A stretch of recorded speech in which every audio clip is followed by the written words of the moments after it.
I thought I'd make a video real quick. Um, so it's a topic I was kind of thinking about. And it's that, like, is it, people think about scaling and they think that they need money or more resources. But I think that a lot of the time for scaling, and I might be wrong, I'm like kind of new into business. I've been powerlifting for a few years, been lifting 6 years.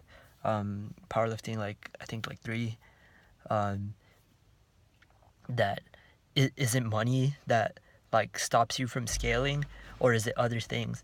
I feel like money can help you scale possibly, but what prevents people from scaling, and what I mean by scaling is whatever you're doing right now, doing it in a larger scale, in a bigger setting, and like taking everything you're doing right now to the next level. So with lifting or powerlifting, that could be, I mean, lifting much more weight in all of your main lifts.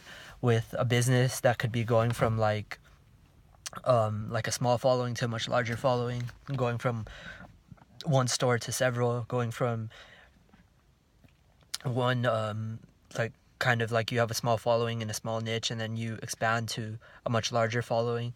To expand and grow, do you kind of, are you held back by money, or is it that you're held back by other things? I feel like a lot of the time you're held back by knowledge, by experience, by um, kind of wisdom and virtues and lessons that you've learned, and not so much necessarily by money.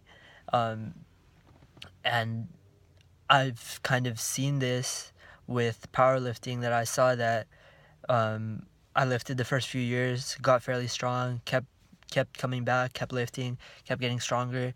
Then at some point, I think like 3 or 4 or 5 years into training, I think it was like year 3 or year 4, I started buying like a lot of equipment, and I had some money saved, and like I bought like the best of everything. Like I got good shoes, I got a good belt, I got good knee sleeves, I got a lot of these things. And then now in year 6, I see that I do a lot better without a lot of that stuff. Like I do better with like just the basics. A lot of time just raw, like not wearing um any belt or anything, and just kind of going and lifting. And my good friend, my close friend, Kelvin, like I'd seen him come from like a pretty poor neighborhood and pretty like poor background. Like his family didn't have a lot of money growing up, and he trained for the longest time, like 10 plus years. I think he trained like 11 years before he even bought a belt, and he squatted in the mid fives and deadlifted in like mid sixes, all like just nothing like human body and like chalk. No wrist wraps, no knee sleeves, no anything else. And he got his Wilks like in the low fours or mid fours, and his Wilks score, and he became like really really really strong. And he did it just by putting in years. um, what helped him to get there? I mean, you could argue that yeah, you can scale, and you can, if he had money he could do it faster. But I feel like if you, and again this is just theory and me kind of theorizing and stuff, but it's sort of stuff I've seen. If you have money, like yeah, it can let you do things faster, or maybe you get the result quicker, but it's not necessarily, I mean, a good thing is to focus on what's going to happen in the long run. um, I like that, like this idea of thinking 3 to 5 years ahead, or like in the like long term, and in the present moment focusing kind of on consistency, kind of on problem solving, kind of just on showing up and getting a little better over time, you know. um, I feel like those are more important things, because and the big lesson that I learned from powerlifting, and maybe my views on this change one day, but a big lesson that I learned is there's a beauty and like kind of a wisdom, and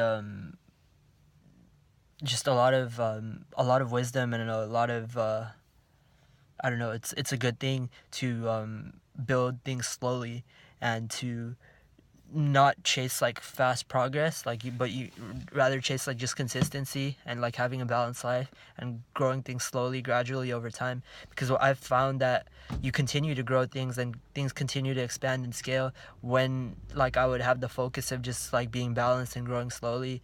And whereas like for myself sort of, but definitely like other people I've observed, when they try to grow too rapidly or too quickly, it leads to them, I mean, getting injured in powerlifting, or it leads to things going wrong, or things getting out of control, or it leads to them maybe indeed rapidly growing, rapidly increasing, but coming at the expense of the value that they're giving their customers, or like the value and worth of like the product that they're creating, or any number of those things.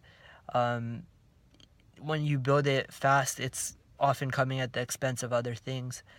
Um, so those are just some thoughts that I have on the topic. I feel like when you do have money, you can kind of wisely spend it, but maybe yeah, this is kind of true because it's sort of like that with startups. People like say that, oh, like I need funding, like I have this great idea and all I need now is funding, and if I were funded then I can go and do it. And it's like, well, you could start super small with little to no money and do it in a much smaller scale.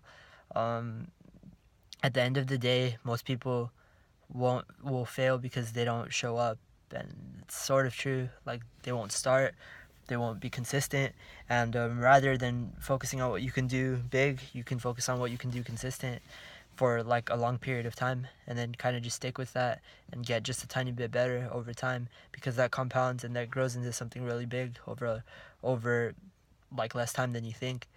Um, so what holds people back, companies back from scaling, what holds a lifter back from progressing, it's a lot of the time it isn't money. You think it is, but maybe it's not. Maybe it's wisdom, maybe it's knowledge, maybe it's experience, maybe it's just being consistent and kind of sticking to the process and making little tiny changes. Something that I'd heard that Ed Cohn, the powerlifter, said was that, like stick to what you're doing. Are you getting stronger? Yes, then like keep doing it. And then once that like stops working, then maybe tweak a few things, try again. And then are you getting stronger? Yes, then keep doing it. If not, then maybe you should change something. And it is that simple. And he became the greatest lifter in the world by just following that simple process of iteration and little changes here and there and gradual tiny betterments, just following that for 20 years.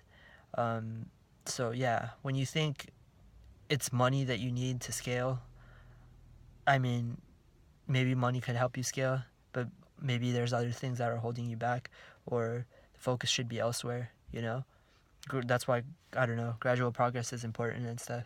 So yeah, those are just kind of some random thoughts on that topic, but I think it's an important topic, just in general. Yeah.